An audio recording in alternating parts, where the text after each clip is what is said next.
Saints fans and Who-Dats from all over the world. It's time for the Bayou Blitz. With your host, Bob Rose.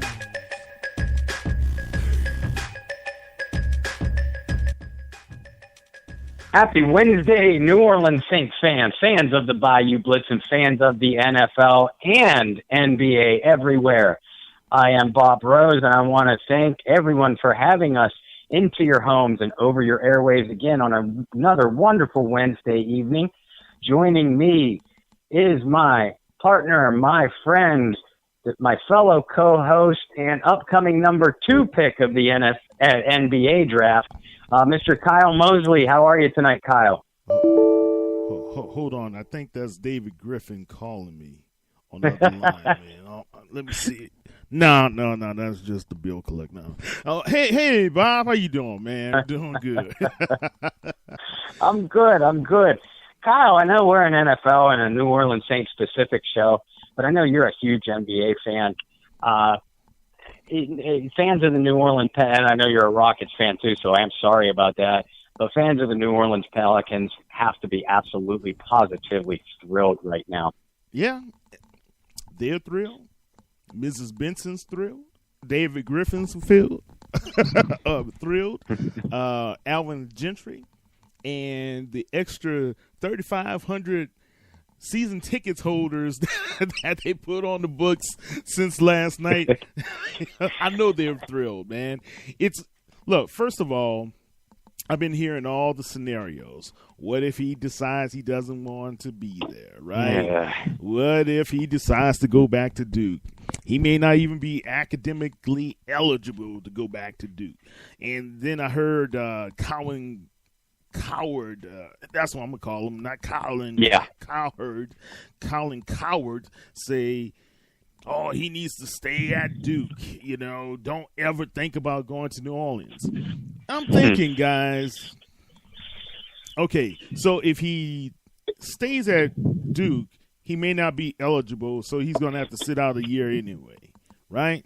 Then let's say he loses X amount of tens of millions of dollars. What if the kid gets injured? What if something crazy happens, right? Then let's say, all right, you guys keep on talking about it's better for him to go join LeBron James at 38 and 39 or almost 50 years old right now, right? Or should he go ahead and go to the New York Knickerbockers? Now, if I'm not crazy, if I'm not mistaken, both of those teams haven't been to the playoffs in, 5 or 6 years? I'm like, really? You have more of an advantage and more of an upside. Even AD, and he needs to really think about this as well. You have more of a long-term potential to have somebody like him. And if they're able to get another number 3 guy, if it's Holiday, that'll be great. But another young number 3 guy that they can count on, who's a consistent shooter that they can be able to rely on to be a part of that mix. Then you'll have a young nucleus that you grow organically, kind of similar how they were able to do it out there in San Francisco with Golden State. All of those guys were organic draft picks, man, and they built that team, and look at them now. You know, so everybody's looking for that ready mix, immediate impact. And I thought, and I have to be honest with you, I thought it was a mistake on whoever is handling Zion, that soon as they found out it was not going to be the New York Knicks, to usher him quickly out the side door. Yeah. That was, one, it was classless. 2, it just showed somebody's not being mature about this whole process. That's what I looked at. And call me the old man now, and I know it just seems to me that you cannot control that ball. I had a good feeling, and I don't know why, Bob. I kept on sensing it throughout the whole day. I said, man, Pelicans may get this thing, you know? And lo and behold, they did. 6% opportunity to get it. Bam, the ball came up into their favor. So there you go. Yeah. And as far as Zion Williamson himself, I mean, he seems like a wonderful talent. A very dominating presence on the college basketball court, in one of, in my opinion, the toughest top to bottom conference in college basketball. And Duke is very well known as a NBA talent pipeline from the college. I've always loved how Mike Krzyzewski has run his program. All of those young men that come out of there are very well prepared, not only athletically, but intellectually and at a maturity level to handle what's coming next in their lives. And you're right, it was sort of out of character for a Duke athlete to handle, or probably more accurately, as you suggested, for his handlers to handle the situation in the immediate aftermath that they did. But if it's true about what Colin Cowherd is saying about Williamson and others, not just Cowherd, is saying about Williamson perhaps choosing to sit out a year or explore other options other than willingly playing for the New Orleans Pelicans. The only thing I have to tell that young man, and whoever might have his ear that may be listening to our show, is this. If he feels that way personally, then he has never been to the city of New Orleans for a sporting event. And try it out. Just try it out. It's a football city, to be sure, but they love their basket. They love their Pelicans. They have supported them ever since the onset of the franchise. And listen to any of the guests that we have had on even this show that were former New Orleans Saints players, specifically the ones that used to play for other franchises as well. All of them, to a man, say that they miss the fans of New Orleans and the environment of a New Orleans Saints game or a New Orleans sporting event above almost all else. When you or I ask them, what do you miss about your career? That's at the top of their list, almost to a man. So Mr. Williamson, try hanging out in New Orleans for a day or two. Catching maybe a Saints preseason game or something like that. I promise you will change your tune. Well, he has already admitted he's never been to New Orleans. His family's never been to New Orleans. He doesn't know much about the city. People can only look from afar, and when you look from the outside and you see how the situation with AD went down this season, it was a gut punch to the city, so to speak, but we forget all of that was orchestrated by the same management team that handles LeBron James, right? Mm-hmm. So AD's request in the middle of the season to get on out of Dodge or whatever, it's pretty good that Demps at first held pat and said, no, you're not going to control what we do. And I'm pretty sure a very technical GM like Griffin, he's not going to just give up the works for somebody without really going through all of the scenarios. He's a much more diligent GM, and I think the Pelicans are very fortunate to be able to have somebody like him. You know, he's won championships in Cleveland. He has put together some pretty good rosters, you know. So let's see what happens in the long run, man. And I'm just going to say this one thing. If people keep on saying New Orleans is a smaller market, that's why you're not going to get the TV ratings, or you're not going to get the big promotions and yada, yada, yada, yada, yada.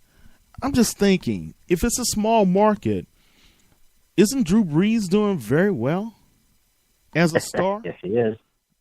Think about it. If it's a small market don't we have some really lucrative guys out there getting paid for the New Orleans Saints? So if this guy is a part of the small market here in New Orleans, and you see just overnight his name and the ability to think lucratively, just his presence increased the box office by 3,500 and counting season ticket holders.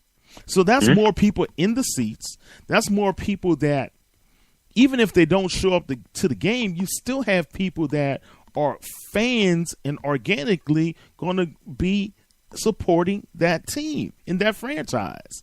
So if you believe you can be able to come in and be a winner and show that you can help this team to win, why wouldn't you take this as an advantage and put your own stamp and grow an organization like none other? You know, I just don't understand why people keep on looking down on small markets. Isn't Green Bay a small market? Look what Milwaukee's doing in the playoffs. The best team in the National Basketball Association. That's a small market. I remember when Kareem Abdul-Jabbar, he went up there and won a championship in a small market. You know, so we've got to stop. And I think the national media can be guilty of this as well when you classify certain things as a negative, where I believe this franchise is being blessed. All in all, with all that drama with AD, is coming full circle. It's kind of like some karma is coming back on him too, you know? Yeah. So I think all in all, man, as the professor would have said, people have the proclivity and propensity of just misjudging a situation.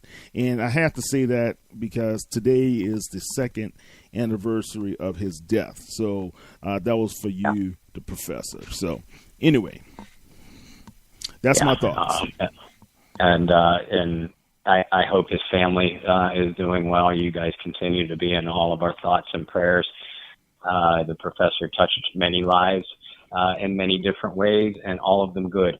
So he is missed for sure. And I know Kyle, you and he were extremely close. So, you know, my thoughts and prayers go out to you as well, as always. Yeah, the best brother, not just best friend, the best brother anybody can have in the whole world. So anyway, Bob, that's my thoughts on the Zion situation. Think about it. That name, Zion. Can't you hear the Smoothie King Arena? Zion. Man, he will make a killing. He will be the ultimate star down here in New Orleans, man. I'm sorry. I just think he would. They're not looking at it for what it could possibly be. If you go up to New York, you got big ego Kyrie and big ego KD that you're going to have to contend with. If you go to LA, you got big ego LeBron, and we don't know if they're going to even let AD go to somewhere in the West. You know? So, I mean, either way, man, I think they need to really judge this accordingly. If he pulls himself from the draft and he has, 10 days after the combine, which is in a few days, right? After that combine is over with, he has 10 days that he can officially withdraw, but he may not be eligible academically because he pulled himself out of college right after losing the game in the semifinals of the NCAA championship series. So and I mean, not only that, but you suggested other things. What if he does return to Duke and puts up a clunker of a sophomore campaign, drops his draft status, and read in parentheses millions and millions and millions of dollars. What if he gets hurt? Nobody wants to wish that on anyone, but the possibility remains. Now, the way I think. I'm a very old school thinker.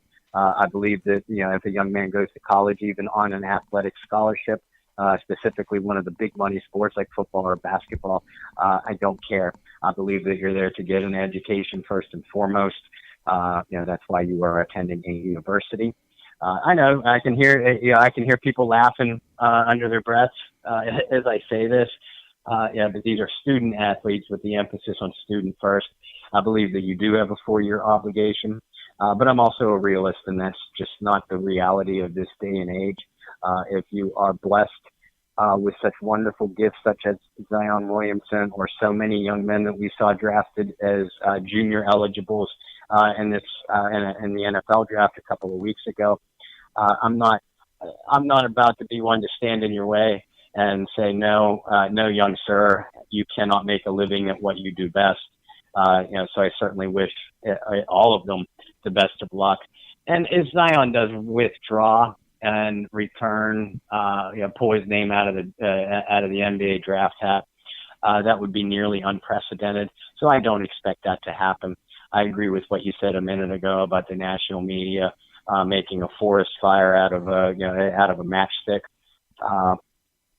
And I think all this initial negativity is probably going to settle down, and Zion Williamson will suit up in a New Orleans Pelicans jersey next season. So Pelicans fans, you shouldn't worry. As Saints fans, we all know that the national media is nothing more to just roll your eyes at.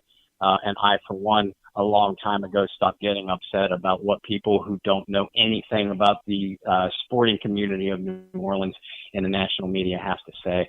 Let them blubber on, let them kiss the butts of let LeBron and Kyrie in the NBA or Aaron Rodgers or Tom Brady of the NFL.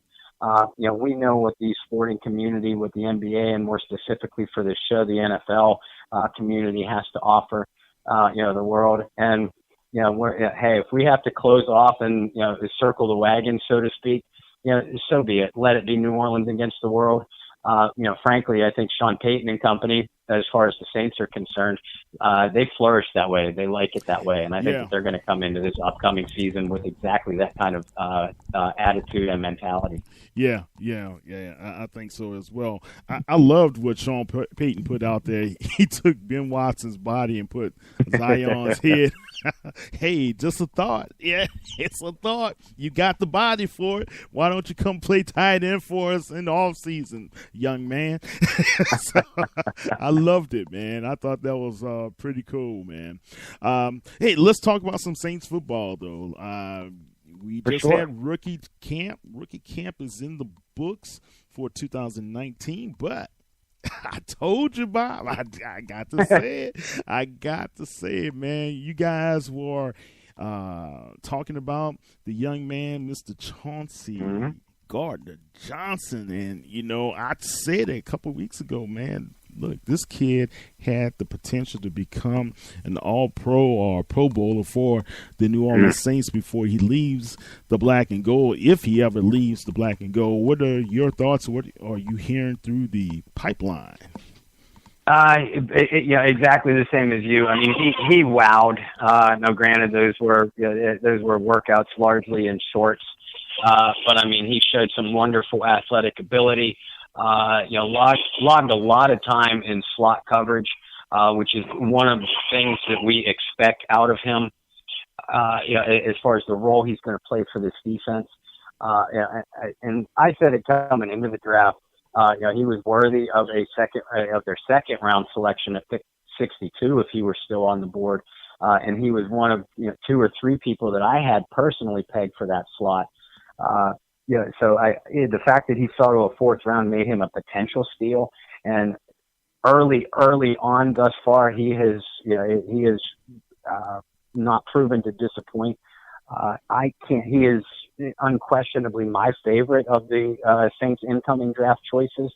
Although I'm anxious to see what all of these young men are able to do once in Saints uniforms, and once the whistle blows for real.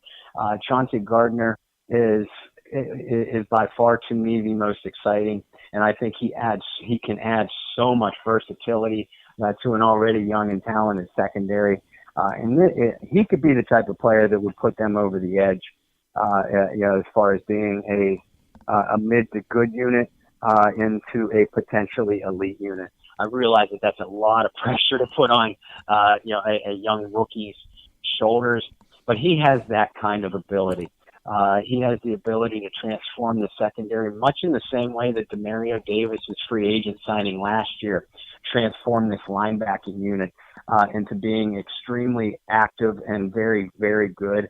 I think Chauncey has the potential to do the same for the Saints secondary. You're already talking about four starting, counting Patrick Robinson's return, the top 5 secondary members. Patrick Robinson, Eli Apple, Marshawn Lattimore, all first-round draft choices, former first-round draft choices. And then on the back end, Marcus Williams and Von Bell being second-round draft choices. And all of those men have played up to that potential, at least at times during their career. And Chauncey Gardner's addition could only solidify them. And Dennis Allen, who is a secondary guru to begin with, I mean, that's how he came into the league as a secondary coach. He loves running different exotic packages on that back end, and he's going to have a lot of fun with this young man. Not only he, but Aaron Glenn. And he formed a relationship, I believe, when he was, younger, in middle school or high school, from reading some of the reports.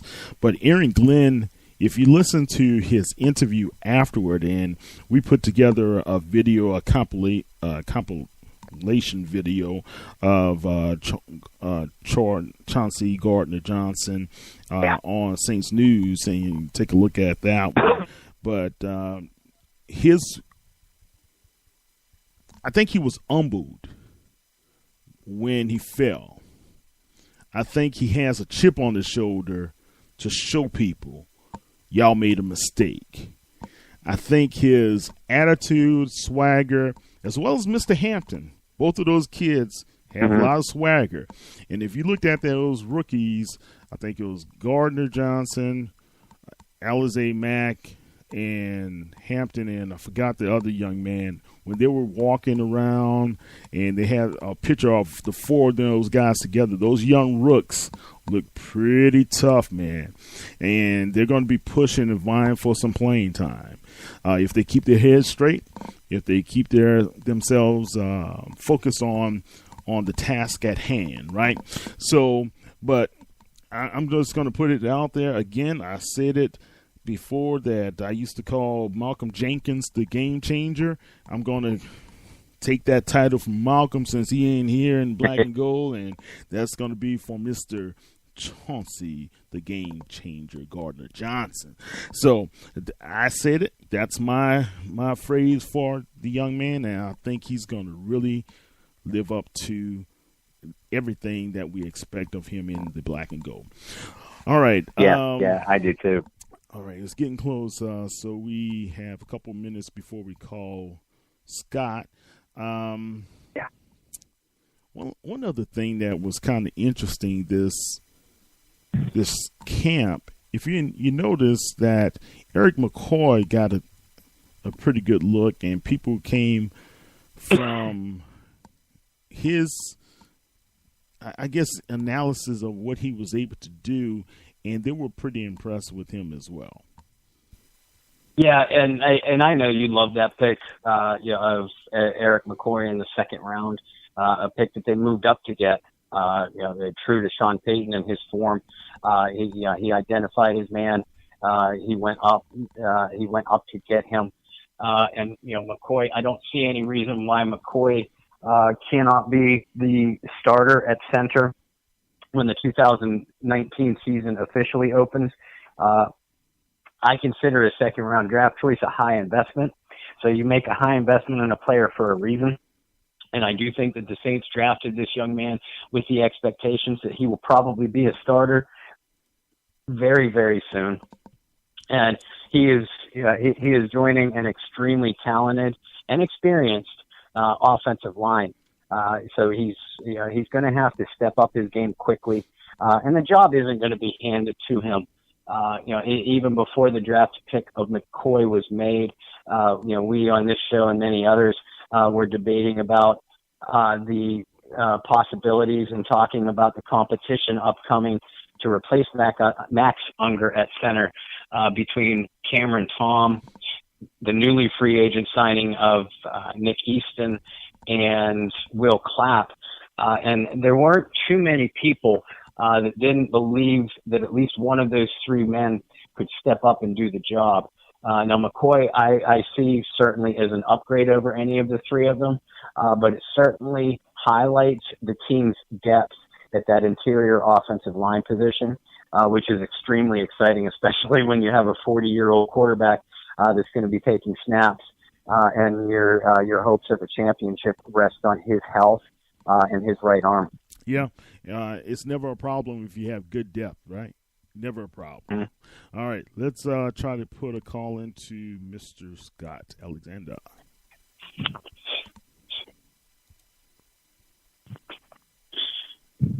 And folks, for anybody that missed the promo, we are about to be joined by Mr. Scott Alexander of Prime Sports, one of our experts on NCAA football. Hey, Scott. And New Orleans Saints football.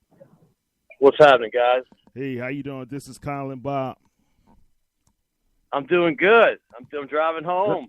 It's a long day at work, but usually I do these with interviews with the the speakerphone and speak into it. So because people accuse me of not speaking into the phone when I have it next to me here. So how does it sound right now? Is it clear enough? Yeah, you sound good, man. You sound real good. Do. All right, good. Especially being you're the hardest working man in NOLA right now. I'm not going to deny that. I work, but usually this time of year is a little more relaxed for me because I'm busy in the football season with Brando and doing every college game with Fox, and then also working with Deuce and Streif on Sundays, and then I got the TV show. But this time of year, I was always kind of chilling, just doing that, and then now I've been knee-deep working 40 to 80 hours a week with the rugby team here. The Major League Rugby team's really picking up in New Orleans, killing it. We got world-class athletes from around the world. I'd like it this much, but I'm fully addicted to it, and I'm running all parts of the team except for the personnel. I just kind of run the business side of it and call the games as well. So it's been fun. Man, congratulations, man. Yeah. Yeah, man. We appreciate you joining. Go ahead. Sorry. What's that? No, I was just saying it's a busy day in New Orleans with all this Zion Williamson talk. I think I did 7 or 8 radio shows already just on that topic. So it's kind of crazy. It's going to be nice to talk about something else for a change. Oh, okay. Well, that's we got our Zion Williamson talk out of the way early on. Yeah. But I know how excited you are about this, about the Pelicans' potential and likely selection of Williamson. But obviously, your expertise lies in many areas, but your expertise is mainly in NCAA and NFL football. So we definitely want to pick your mind on the Saints draft picks. Overall, how did you think that the Saints did with their draft haul?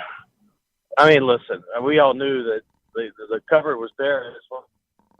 So you weren't going to land a Marshawn Lattimore. Your chance to land an Alvin Kamara were going to be tough.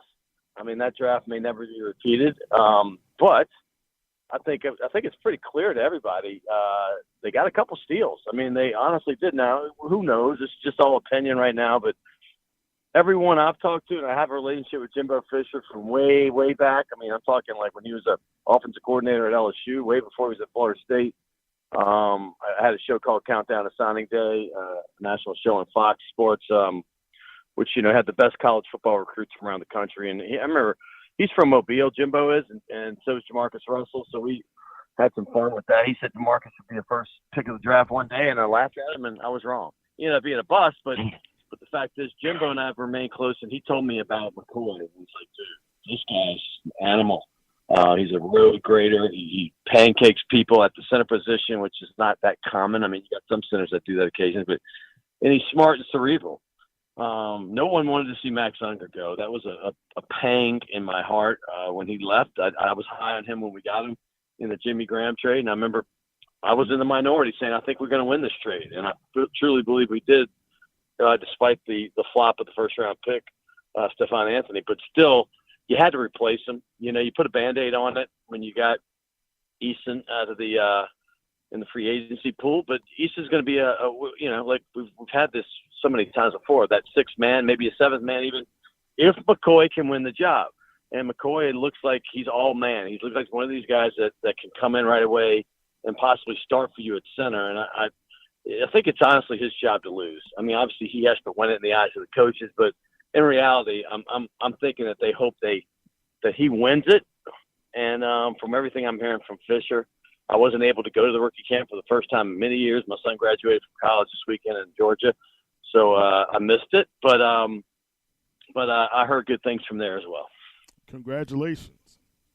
Yeah, thank you. Yeah, Thanks definitely. very much. Congratulations to your son. I know it's one of seemingly millions of things that you have going on, but all good things. And if your son is listening, congratulations to you, young man. First, next chapter on of a long novel of what they call life. Oh yeah, really. I mean, come on, man. It's my first one of 4 of my own that I graduated from college. So it was a big deal. I appreciate that. It was a wonderful, magical weekend. We got a cabin there in North Georgia, near North Carolina, and it was just wonderful. But yeah, he loves sports, but I don't know if he knows about this podcast yet up in the mountains. The reception is not very good up there anyway. Well, we'll start sending them links of the show replays then. He is a huge Saints fan. I'm gonna tell you, I grew them up right in Atlanta. I was a 20-year resident of Atlanta. Obviously, I'm a New Orleans native, and they love nothing about black and red and black, because they're not Georgia Bulldog fans, and they're certainly not Atlanta Falcon fans. They're all core. My other 2 kids came from, the ones that are college age, came from Atlanta, go to LSU, and all 3 are hardcore Saints fans. Awesome. So we raised them right. Awesome. Great. Good. Now, Scott, we've been high on, as many people are now, of the Saints' 4th-round selection, Chauncey Gardner-Johnson. How did you feel about him coming into the draft? I know I was high on him as a 2nd-round pick. I was absolutely thrilled when New Orleans grabbed him in the 4th. But what kind of role do you see Chauncey playing for this Saints defense?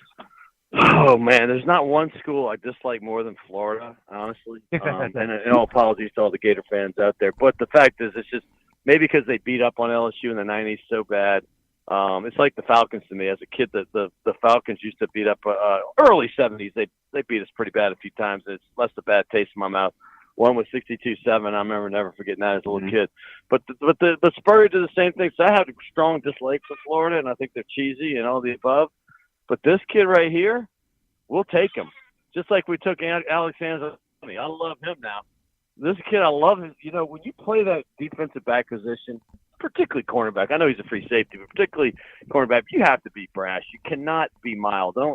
Champ Bailey may be the only mild cornerback or DB that I truly, truly respect. This kid's brash. He can back it up though. And it's one thing you better, if you're cocky, you better back it up. And I know he can. And to get a guy like that you already had projected as a guy you wanted, with possibly even that 2nd-round pick you had originally, and you get him in the 4th round, I think you can't think anything but that. I mean, that's 2 guys you feel are going to be position players, if not this year, certainly in a year or 2. I truly believe that. We all know this. We've been high on some picks before, and I've been wrong before, of course. But I think those 2 are the guys that are close to being almost sure things to be rotation-type players, okay? Now, moving forward through the draft, you got a lot of hopefuls. You do. Let's be honest. Mm-hmm. There's no guarantees of any of those. The rest of those guys, but I do love the prospects of not just some of the draft picks, but some of the free agents as well. Yeah, and that brings me to the next prospect or draft pick I wanted to ask you about. Probably the biggest surprise to most Saints fans was when the Saints doubled up on safety or defensive back when they picked Saquon Hampton out of Rutgers. I know it was a head scratcher to me until I turned on his film, and I really like what this kid, brings to the defensive backfield. Rutgers, despite being such a big school, has obviously been a mostly down program for a while. But what do you see out of Hampton? Well, mostly down is being nice because they've been bad. Yeah. Real bad. But the fact is, this kid can move, and he's got instinct. You saw it. He already got a pick in practice. He's a guy that I wasn't super familiar with, but right when we got the draft, I called Mike Detillier. Talked to him for a while about his strengths, and I like the size. It's a position that they're going to need. I mean, you lost Coleman. There's going to be some battles there. I think at cornerback with the guys coming back from injury, et cetera, that's going to be more of a battle. But at safety, you're going to have some battles right there. And last year, I thought they cut a good one that they had drafted in Jamerson. And hopefully this year, Hampton is going to be one of those guys that can stick around. Now, like you mentioned, and certainly there are no guarantees in any round of the draft, but the fact that the Saints went back-to-back defensive backs, does that kind of tell you that they don't figure that Von Bell is going to be able to be re-signed at the end of this coming season, or were those just the best players at that particular point in the draft for the team? It's funny you say that because that is exactly what I would have asked Sean Payton in the press conference, because I thought Von Bell did some good things. I thought some of the things that he needed to shore up in the offseason, he did. I mean, the guy can tackle. I mean, he's leading the team in tackles. I'm not sure if he finished with the lead, but I know he was leading and he can hit. And then I like Marcus Williams as well. But I just think there's some good depth. I mean, it's a late-round pick. I mean, at that point, I don't think you're necessarily going for a position of need, right? I mean, you're going for just whoever you think might have a remote chance of making the team. Those late-round picks, none of them made it last year. I mean, and I just think sometimes it's a shot in the dark. The Saints have had some success in the past with those picks. I mean, I think that kid from Idaho, Ellis, is very intriguing. Obviously, we hear the comparisons to Taysom Hill as far as a guy that's a Swiss Army knife. But, honestly, when you're at that spot, we know the second-round pick was a position of need. Fourth-round pick, probably a position of need, right? Not as much as we had thought before the draft, but when you think about what you have coming back, yeah, but when you get another one, well, you're thinking these two guys hopefully will battle, and maybe even both of them will make the team. Gardner will. But as far as Hampton, he's going to be right there in the battle with whoever else is in that mix. Now, speaking of position of need, I think all of us, even after the signing of Jared Cook, we still sort of expected the Saints to pick some sort of pass catcher, be it wide receiver or tight end, fairly early in the draft. I'm convinced that Sean Payton listens to all these shows and decides he's going to go the opposite of what all of us think he's going to do. So he waited.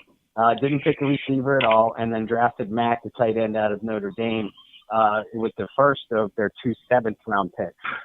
Now, Mack, in my opinion, he's an athletic freak, and he does bring good potential to the football field. But some different things have been questioned through his college career. How do you see? What did you think of the Mack, Alize Mack draft pick? Alize Mack. I used to do a recruiting show, right? That one I told you about back in the day, and I still kind of keep up with it a little bit, not nearly as much. And I just remember certain names you just hear all the time. And he was one of those freaks. Kind of like, do you remember the guy Powell they drafted out of Florida? That really bad draft that might have been 15 when they just pretty much had nobody work out on that draft. That was the same way. This kid was really unbelievable prospect coming out. He had some issues, much like Mack did. But unfortunately, Powell, who was a guy I was high on, I must admit, maybe because I think it was Ronald Powell, is because I was remembering his high school accolades. And I don't want to get too caught up in Mack because of that same reason, but he's got skills we don't have on this team, certainly at that age. I mean, Jared Cook, he's always been one of these fantasy tight end sleepers I've had over the years. He's not one of the top 6 you'd ever draft, but, if you needed one towards the end, you could get him. Well, this year, he was 31 years old, and he finally burst out. He had a pretty darn good season, which is why the Saints look at him. He can run routes. He's nice and strong. He can block for you. But he's not going to beat Jimmy Graham when he was here. But he's going to be better than what they've had since Jimmy Graham, probably. And you're getting him at a fairly good rate. But Mack is a guy that's going to follow up on him. If he's a guy that can catch the ball, he's a guy that can run routes, he's physically gifted. And don't forget that Cook is 32 now. So he ain't going to be around more than 2 years. Let's be real. Guys like Benjamin Watson that play into their upper 30s, certainly running route kind of guys are rare. So, yeah, I love the potential of Mac. If he can keep his head on straight, and he knows this is his only chance. He knows he's got a shot. And I've seen the interviews, and I've also heard some of the interview quotes about his past and what he's doing. If he's serious about it, he's going to be fine. And I truly think he's one of those guys that could and maybe should make the team, but he's going to have a lot of competition right there because there's some veterans that don't want to give up their spot. So that's it. The guy that really intrigues me, if I can just segue. Also, I work with Brando, so I do a ton of Big 12, Big 10, and Pac-10 games. Pac-10.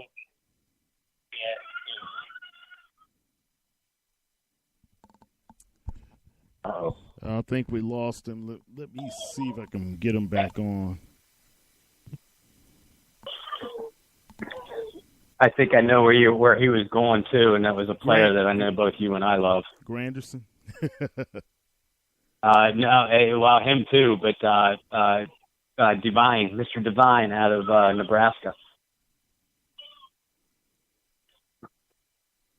Okay, I'm trying to get him back. It went straight to voicemail. Hold on one more He could be trying to call us.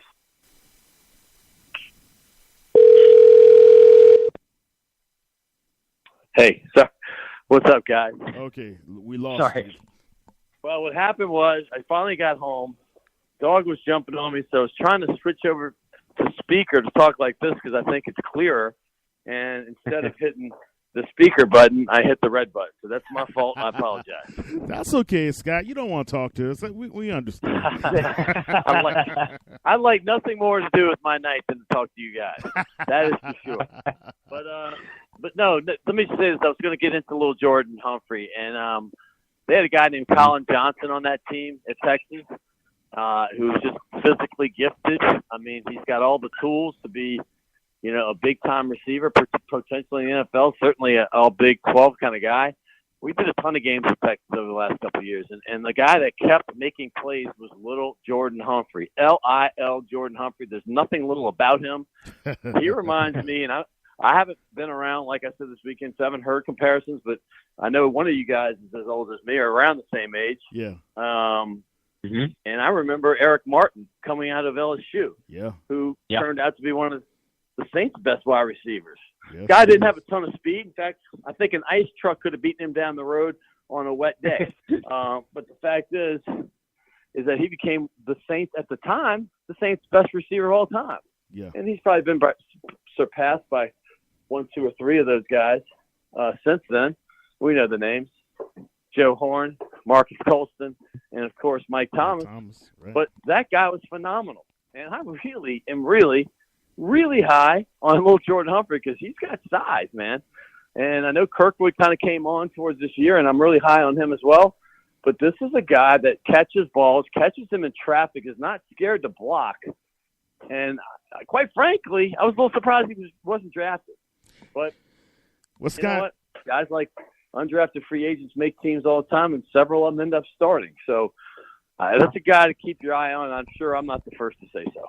Yeah. Well, Scott, do you think this is a sign that Cam Meredith may be in a little trouble? Well, he wasn't drafted, so I don't know if I can really say that, I mean, Cam Meredith, listen, Cam Meredith was hurt. And there's really nothing you can say about that. If a guy's hurt, he's hurt. Cam Meredith had a stretch of 12 games or so when Curtis Johnson, the wide receiver coach, was coaching with Chicago. And he was one of the best receivers in the league. If you judge being a Pro Bowler in those 12 games, he's in the game. He's in it. Maybe it was 10 games. I'm positive. But it was around that stretch. I remember this guy making catches out of nowhere. And I'm sure CJ had a big part in convincing the Saints to bring him in. And he likes him. So Cameron Meredith is, of course, in trouble. I mean, listen, you can't keep paying a guy that's not playing. We all know the best ability is availability. So if you're not available, Sean Payton's not going to have much use for you. But this is a player. I'm not ruling him out. I'm not ruling Traquan Smith out, too, because I fully believe both those guys are going to certainly have a factor in saying not only who makes the team, but who potentially starts. I mean, right now, Ted Ginn's still there. He's kind of starting to become the ageless wonder with his speed. When he's in, he does impact games. But I'm not scared of the nucleus they have right here. Those guys have, one was a rookie last year, okay? He was inconsistent. Not everybody can be Michael Thomas. But I'm not sold that he's not going to be great. I think he's going to have a potential future with the Saints. And Cam Meredith, it's just a matter of staying healthy. And then now you got, just a nice little diamond in the rough and little Jordan Humphrey. I mean, I'm not saying he's going to come out and start this year. He might not even make the team. He could be practice squad. But I just like him. I've seen him at least 6 times live in college, working a game from the press box. So I'm able to watch things he's doing when most people are watching the ball. I'm also watching what other players are doing on the field when they don't have the ball. So, and he gets a lot done. I like him a lot. My last question to you, Scott. What about Granderson? We've heard a lot about the rumblings with the legal issues. We heard Sean Payton said they felt comfortable taking him. Anything in the rookie camp that came out to say about his potential if he's able to get through these legal issues? Hey, listen, man. That's a guy I don't have a whole lot of info on. I know his deal with the whole sexual assault charge. That's a tough topic. I didn't get to talk to him. I didn't get to look him in the eyes. I didn't even get to see him play. And quite frankly, I didn't see much of him when he was at Wyoming. We're talking about the same guy. The guy was from Wyoming. Yes. Yeah. So I don't know. It's just a touchy topic, man. I mean, listen. You've seen what's going on with cases like sexual assault or domestic abuse or child abuse. I mean, they don't have much tolerance for it, and rightfully so. I can't talk enough about this because I don't know enough about it, and I hate to say that, but like I said, I was gone all last weekend. I haven't been around. I'm gonna try to be around more. Obviously, remember minicamp. My rugby season ends right around minicamp time, so I'm going to definitely be all over that. So when we catch up again next month, which I certainly hope we do, I'll have some more info on all these players. Okay, good. Thanks. Now, there's Kyle and I are both high on the running back out of Nebraska, and I know you do some Big Ten coverage as well. He had one terrific season, and then a solid junior campaign. But Mr. Devine his running style reminds me a little bit of a combination of the recently departed Mr. Ingram and the possible receiving production of Mr. Pierre Thomas. I know both are big shoes to fill, particularly for an undrafted guy. But what do you think about Ozigbo from Nebraska? Love him. I did 2 Nebraska games this year. Did 2 the year before. Know all about him. I know Frost liked him a lot. When we talked to Scott, we usually get 2 hours with each coach before the games, like usually the Friday before. So we get to talk to him a lot, get to know him, and when they're high on a guy, when they're just kind of like, okay, going through the motion stuff, but they're usually honest. And usually we keep that stuff to ourselves. Certainly when it's negative, we do. But I'm gonna say this: he gushed about him. I mean, he didn't tell me he's going to be a big time receiver in the NFL, but he loved his work ethic. Some north-south, he's got, like you said, some Ingram in him, but he's also got wiggle. He really does. Fortunately, the game we had, the first one, I didn't get to see because if you remember, early in the season, the Akron Nebraska game that we had was lightninged out. Couldn't even play it. We did another game. They got down, so they had to pass a little more than they wanted to. But I know that this kid's good. I've seen enough film on him. And he's another guy, with the history of the Saints free agents at running back in particular. You can't count him out, man. You can't count him out. Let's go back to even Pierre Thomas, but that list is so long of guys like Kyrie, guys like Chris Ivory.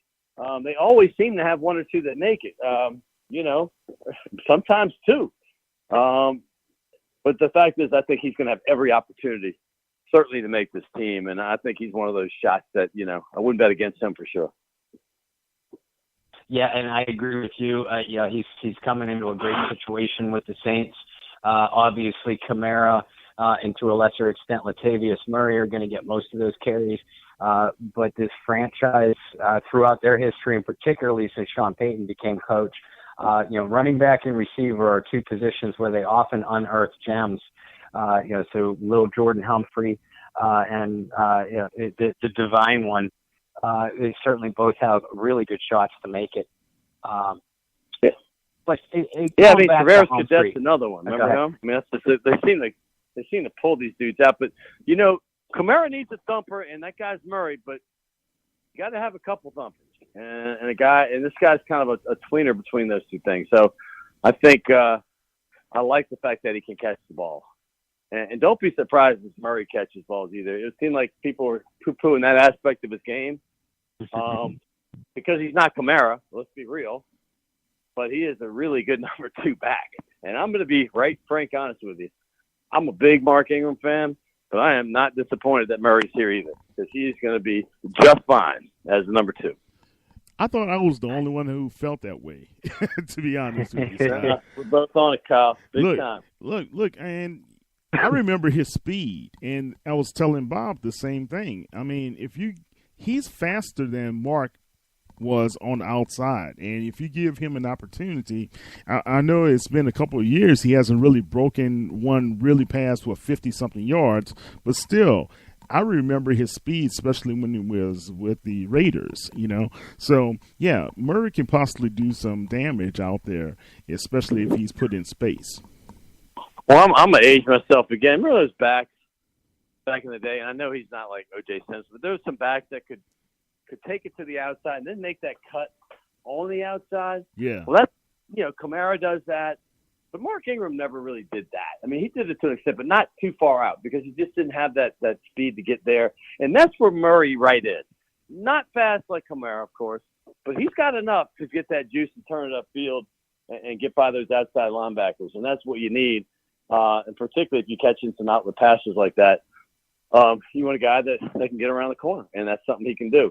I'm excited about going in. I know some people every team's got a couple places where they're like, okay, we're really strong here and here and here, but we're a little light here. Well, that happens everywhere. And we feel like right now, going in season, maybe we're a little light at wide receiver. Maybe we're a little light at defensive end because of some injuries, or defensive line, I should say, because of some injuries. But the fact is, I think we're going to be just fine. I really do. I think it was much worse of a problem a few years ago where we had no backups because of salary cap hell. We had guys that shouldn't have been in the NFL actually coming in off the bench and getting some time. That's not happening anymore, and I don't see it happening for certain in the next couple of years. They've got a lot of depth, and that's something that we saw last year. Really, honestly, if we want to be honest with ourselves, the depth was the deepest it's been last year in a long, long time, and I expect it to be pretty close to the same this year. Yeah, that's good. That's a real good point. Yeah, I agree with you. Now, you said a couple things, and I'm with you. I'm high on Kirkwood. I'm certainly not ready to give up on Traquan Smith yet, and I'm interested to see what Meredith can do because he was a really good receiver before he wrecked his knee in Chicago. Does it tell you? Is it telling that Sean Payton did not draft a wide receiver that he feels pretty comfortable with this receiving group? Yeah, I mean, come on. I mean, he needed those other two positions. He moved up to get both, right? Particularly the 4th round, which you weren't even in. So getting those guys was more of a need thing. I mean, receiver is a spot that, he's going up and taking guys high. 2nd round, like obviously Mike Thomas. He's out taking Brandon Cooks. He's gotten his toys. But they don't need the toys right now. They've got guys there, and you weren't going to get the toys where he was selecting. And you certainly needed a center, and there's some other needs. So I think when you look at need-based, well, he's gotten toys from that position. Now he's got to ride with who he has. And who he has is really not that bad, particularly when you have a guy at number 9 throwing you the ball. As we all know, he makes you look a little better than you probably are. Yeah. For sure. What do you expect out of Drew Brees this season? I know his contract situation is something that some people are worried about and, think that, because of the restructuring, this is going to definitely be his last season. I don't necessarily think that for one. Do you think that that's on his mind whatsoever, or is he focused on a task right in front of him? This ain't on his mind. This is not. He's at an age now. I mean, listen, he's set. I mean, we all want to maximize our earning potential, and Drew is as focused on that as any human being, but he compartmentalizes better than perhaps anybody I've certainly ever been around in my life. I'm not saying I'm around him all the time, but I see him. I'm in the locker room. I see what he does. I see him on the field. The dude takes advantage of every second of his day. I mean, it's something I've never seen before, and I'm sure Brady does the same thing. But I've talked to his agent, Chris Stewart, quite a bit. Try to get some things worked out. We're going to get Archie Manning, Bobby Hebert, and Drew Brees together on my show. Oh, wow. And we've been doing work in the works for this for a while, and Drew's all over it. So all three of them are. But every second of his day is accounted for, and I mean that. Even the time that he plays with his kids, it's accounted for. And now that he's got these kids, I mean, he's a good father, and he wants to spend as much time. That's why he coaches them even during the season. I mean, he coaches those flag football teams at the river. We call it the Fly out there, little Carrollton Boosters group, which is where I used to play. And so this guy right here, not worried about his contract. Sure, he wants to feel like the Saints want to continue to have him, but he realizes his age. He realizes there's sometimes a drop-off. And, you know, the Saints have to protect themselves in a bit. But on the other hand, they do owe Drew Brees quite a bit.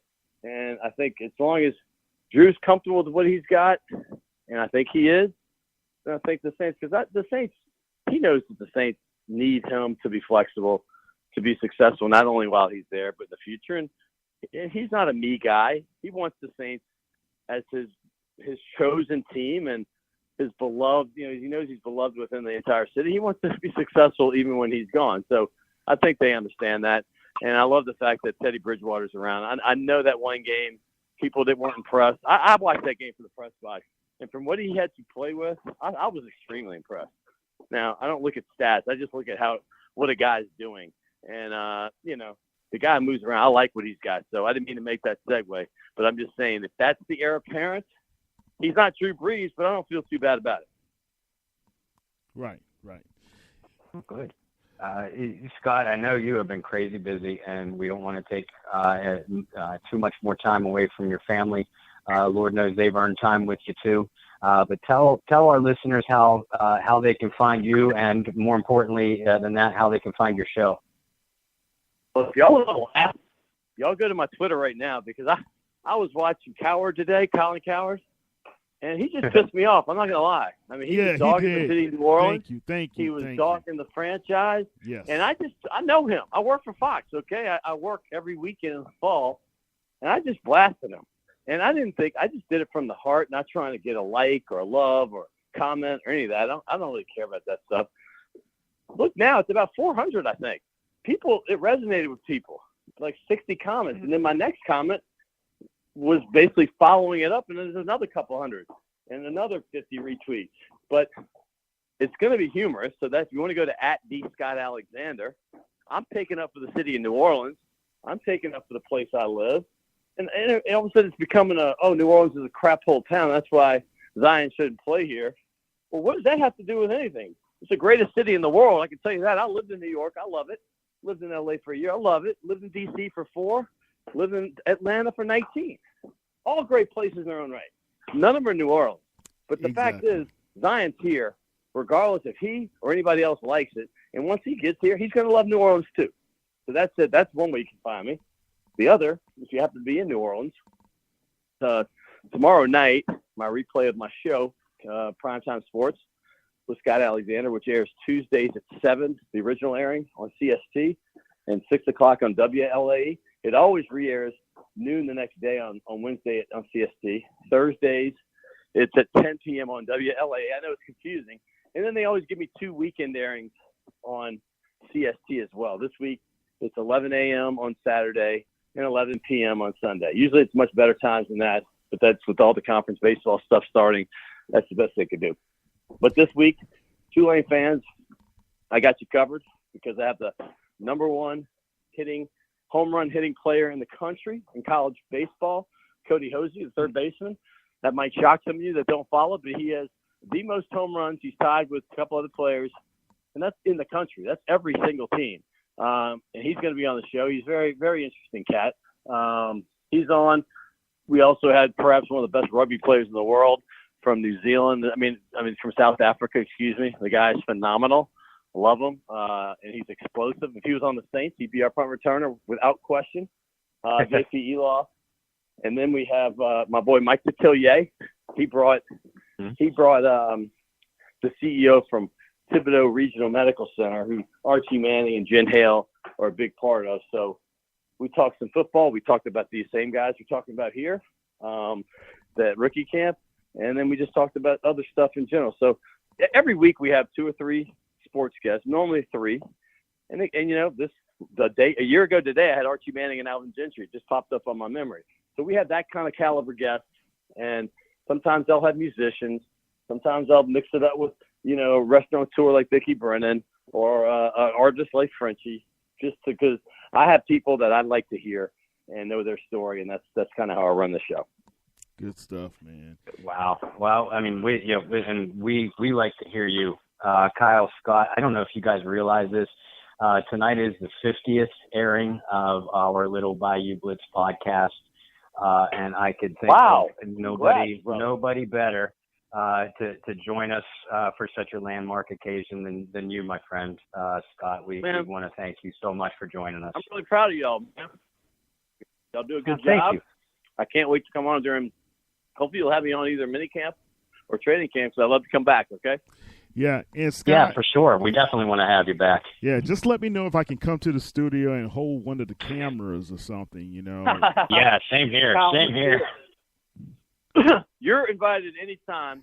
Tuesday between 10 and noon is when I tape, every Tuesday morning. The airs at night. And the address is 1500 River Oaks West. That's in Harahan. You put it in your GPS, you come anytime, and you can come hang out with me. And if you want to get there at 9, you can see how we kind of prepare for the show with all this background TV stuff. And I'd love to host you, okay? Oh, look, man, I'm going to take you up on that. Look, and you can't get rid of me after that. I'm just glad. You're in, dude. You're in. All right. I promise you're in. I'd love to have you, brother. All right. Thanks, Scott. Maybe I'll even line you up as a guest during one of the camps, and we'll you don't. Hey, you don't want to put me in. You don't want to put me in front of the camera. They'll say, "Oh man, get that guy off immediately." Well, why don't we start? You be my PA, my production assistant for a day, and we'll take it from there. Okay? There you go. Okay, buddy. Thank you. All right, y'all be good now. Take care. Bye. Take care. Good stuff, man. Yeah, I mean, wonderful stuff as always. I mean, he is truly a friend to both you and I personally. And definitely a supporter of the show. We've had many great ones, and as Scott is right up there with them. A great guy and always great stuff. Not only from a football aspect, but just all sports and topics in general. And certainly loves his New Orleans football and sports. Yeah, definitely. And the thing about Scott, and I'm so happy he did it. I didn't have enough time to do it myself, but when Colin Cowherd, I was like, I could not believe what I was hearing, because I listened to the Sirius stream of the shows from First Things First to Skip Bayless and Shannon Sharp with Undisputed, and then Colin, and I was just like, I can't believe he's dogging us out like this. I just could not believe what I heard. But, these guys have to sensationalize things in order to get ratings and the likes, and just to say I'm so controversial or I said something that people are going to talk about. I get it. But come on. I just think it was down-putting and a little overboard. No doubt, and I agree with both you and what Scott said, and about the national media. I know that I criticized them a lot, and that's probably an understatement. And many of the things that I have said numerous times will probably not look pretty on a resume if I ever want to further my career in doing this. But you bring up a great point. I mean, a lot of these guys on the alphabet networks, the ESPNs, the NFL networks, et cetera, on the national stage, they get their money and their titles by being controversial. But what I would like to see, and what many of these guys have gotten a long ways away from, is do a little bit of actual reporting. Don't act like National Enquirer that's not reporters, what sells. things like that, and that's what makes me angry. Bob, that's not what sells. We know this. I know it's not what sells. Look, who is it? I respect Peter King a lot. I respect. Yeah. Okay, let's just stay with Peter King. Peter King is a no-nonsense type of, I write it like I see it, right?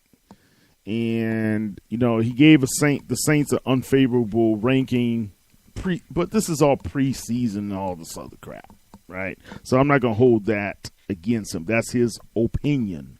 Mm-hmm. Everything that guys write, like you, Barry, John, Deuce, and those, that's your opinion. Me being on the air is my opinion on how I see things. You can have opinions and you can have dramatizations. That's another thing. And then you can have just being downright, in between that and being mean-spirited. And I wonder sometimes if these guys are fringing on being mean-spirited too much. You saw a lot of the ESPN anchors over the past several years, they got into trouble being a little bit mean-spirited at times, and we forget he comes from that network. Okay? Yeah. So that's all I'm saying, guys. Not saying that he doesn't put on a good show, but it's just he and Joy, I believe. He just talks to her, and Joy is the guy who's Jason Taylor's sister. The Hall of Fame defensive end from Miami. So he's just bouncing things off of her sometimes, and then he has guys come in, guests here and there, but it doesn't mean that we've got to be so sensitive either, that a person can't share their opinion, but you've got to call people out when they step over the line, just like an Atlanta Falcons fan, even if they show up, that's over the line. They should never even come out. That's over the line. Hey, I'm being mean-spirited. But anyway, man, that's just my opinion.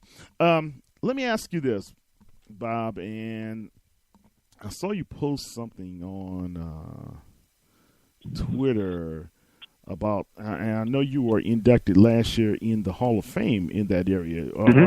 Are you guys having another type of ceremony coming up, or what's going on? Not me personally, but the West Allegheny, and you're right. Last year at this time, the West Allegheny girls track team of 1996 and 1997, back-to-back champions, that I was one of the coaches of. Myself and the other coaches on the staff, and those fine, wonderful young ladies got inducted into the school's Hall of Fame. And this year, it's a yearly sports induction where they induct 3 or 4 new members, and the cross country team of West Allegheny from that same time period is being inducted. I was not. Specifically, I was the position coach for the sprinters, hurdlers, and relays. This is the cross-country team.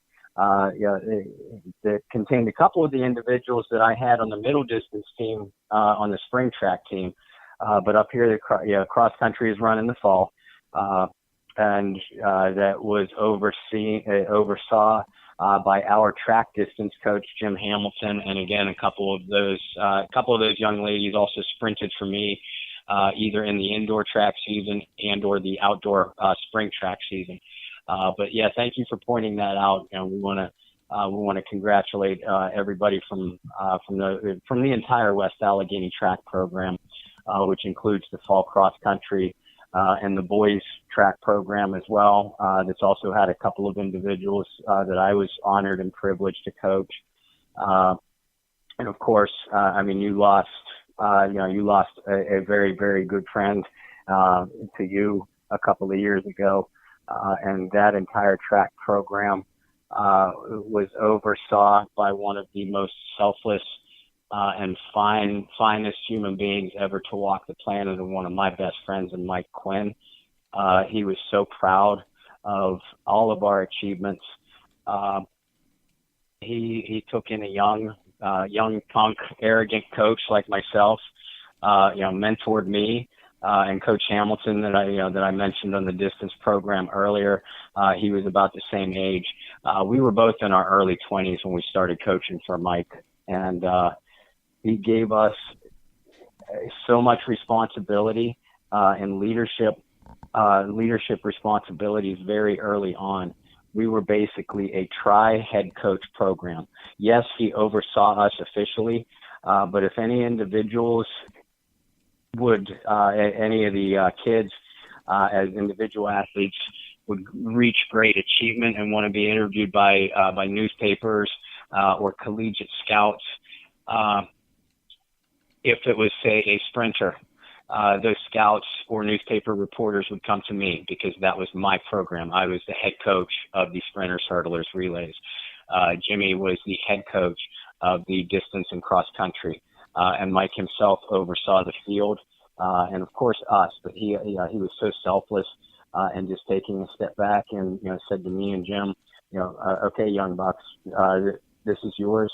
I have faith in you, but I have your back if anything should go wrong. And he was there for us every step of the way. Mike Quinn should be inducted, not in my opinion, but in the opinion of many, he should be inducted as an individual. And a great leader into the West Allegheny sports program. And I'm doing my best, as are many of my, my former track kids. These quote unquote kids are in their mid to late 30s, some of them, but they'll still always be kids to me. But we're trying to spearhead an effort to get Mike Quinn inducted into the West Allegheny Hall of Fame too. I know you feel. You can respect this. I miss that man on a daily basis, and he is one of the handfuls of people, who instilled all the whatever good I have in me, came from him and a handful of other people, and I miss him every day. Yeah, it's. I remember when he passed, and prayers to the family as well. But Bob, I can tell he made an impact in your life. Thank you. But again, and thank you for pointing that out. And we do want to congratulate all the young men and ladies that are going to get inducted into the upcoming ceremonies, specifically the West Allegheny cross country team of the mid and late 90s. I think that track program was so great that there's still more to come. I think that Mike will get inducted individually.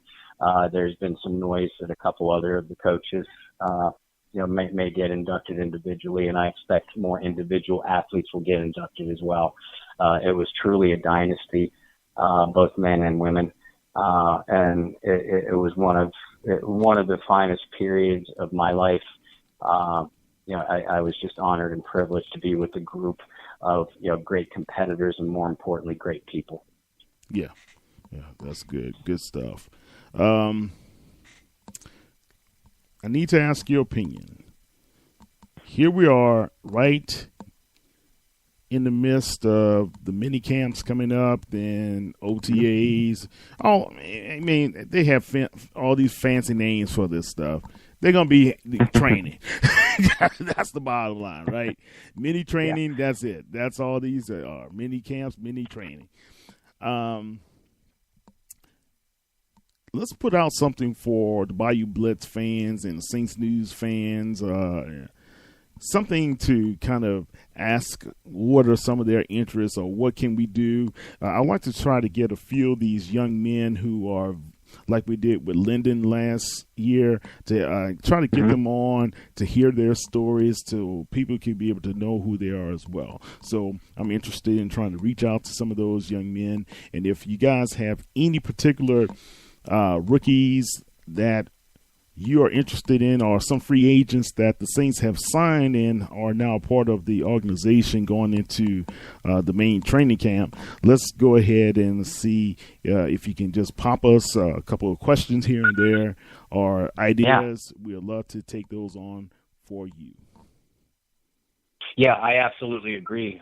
We want to, fans of the Bayou Blitz, and we throw out the invite to you every week. And both Kyle and I mean it. We do want you involved. We want to hear your questions. We want to hear what you think we're doing right, what you think we're doing wrong. And by that, I mean, what angles do you want us to cover that we haven't covered yet? We're here for you. Now, we both have a blast doing this. I mean, we really do. But we want to do this all together. This is your show as much as it is ours. So we want to hear some of the things that you are interested in us doing. And you're right. We have forged a friendship, with some of the young players. Having Lyndon Stevens on last year was an absolute pleasure. And you and I both worked up a pretty good friendship with him. I still talk to him every now and then. He's home for now in between camps. But he's a member of the Denver Broncos organization. If he can't play for the New Orleans Saints, there's no other organization in the NFL that I would want him a part of. So I'm rooting for him hard. And I've reached out, and I know you have too, reached out to a few of the Saints rookies so far this year. So far, I haven't heard anything back. But we'd love to get a few of the rookies, or for that matter, a few of the established veterans on. We've been fortunate and forged a friendship with a few of the former players, former Saints as well. Friendships I know I treasure, and I know you do too. We're going to have a couple of those former players on through as our off season continues. But yeah, folks, I agree with Kyle. If there's something that you want us to cover, or you have specific questions for us, we provide a call-in number for the show every week, so you can call in. If you're a little bit shy, throw out a message to either one of us, either on Twitter or Facebook. Both Kyle and I are great at replying, hopefully in a timely manner. We get back to you as quickly as we can, or get together a group, and pose a question or a topic on our Bayou Blitz Facebook page. That's one of the reasons why we have it there. Yeah, exactly. Let's do that from time to time, and I'll come up with a few and ask what their opinions are. All right, Bob, let's kind of wrap the show up, buddy. Tell everybody how they can find you on the World Wide Web. Well, we mentioned our Bayou Blitz Facebook page. That is still up and going strong, over 1,400 members. We love what you guys are doing. We just put the challenge out there for you to be a little bit more active. Claim this show as your own, because it is, and that's why that group is there. But if you aren't, if you have any friends or family members that would like what we're doing, steer them towards that Bayou Blitz Facebook page. I know for a fact it's very user-friendly and everybody feels at home there. So again, we want to thank you guys for that. You guys have made that happen. As far as me individually, I can be found on Facebook, Bob Rose, or Twitter at BobbyR2613. My works are primarily through the Canal Street Chronicles. Can be found on Twitter at Saint CSC or Facebook, Canal Street Chronicles. Some family things going on with me, so I've been a little bit lighter in the articles over the last week or two. But I'm going to pick up my pace again a little bit. I'm going to do a couple more pieces on individual Saints undrafted free agents this year, as well as some veterans who might want to watch their back. And I have have a fierce fight for their jobs. I'm going to be doing a piece on that in the next couple of days, as well as us talking about it on the show. So that's how you can find me. And like you said, feel free to reach out to me individually. Love talking about football, and especially love talking about New Orleans Saints. So I promise you'll have as good a conversation as I can provide. Yeah, definitely. Don't forget Barry Hurstis, and he's going to be at some of the camps. He's going to get some firsthand knowledge of what's going on and report this back to everybody in the Who Dat Nation. You can track him at www.saintsnewsnetwork.com. You can also follow online through social media at Saints News through Twitter, Instagram, and Facebook. So that's how you can follow us and be able to track what we're doing. And the Bayou Blitz is on Facebook as well. Okay, guys, it's been a good show. Great to have Scott on board with us as always. And, Bob, take it easy up there. You guys, you and the family, I hope you guys have a great rest in West Pennsylvania. So, but other than that, man, and I'm just going to say this, family is very important, and I believe in the Who Dat Nation we have a good family mix. Let's keep supporting one another, supporting what people are doing. I just have to say this. There are a lot of good young guys who are putting some other podcasts out there. Listen to them from time to time as well. Support them as well. And I don't have any animosity toward anyone, and I want to see people do well. So let's keep that in perspective. But remember, if we're cheering our boys in the black and gold, we all are one family, no matter where we come from. This is Kyle T. Mosley of the Saints News Network with Mr. Bob Rose of the Bayou Blitz and Canal Street Chronicles. Bob, have a great one. We'll talk later, buddy. Take care. Take care. Bye.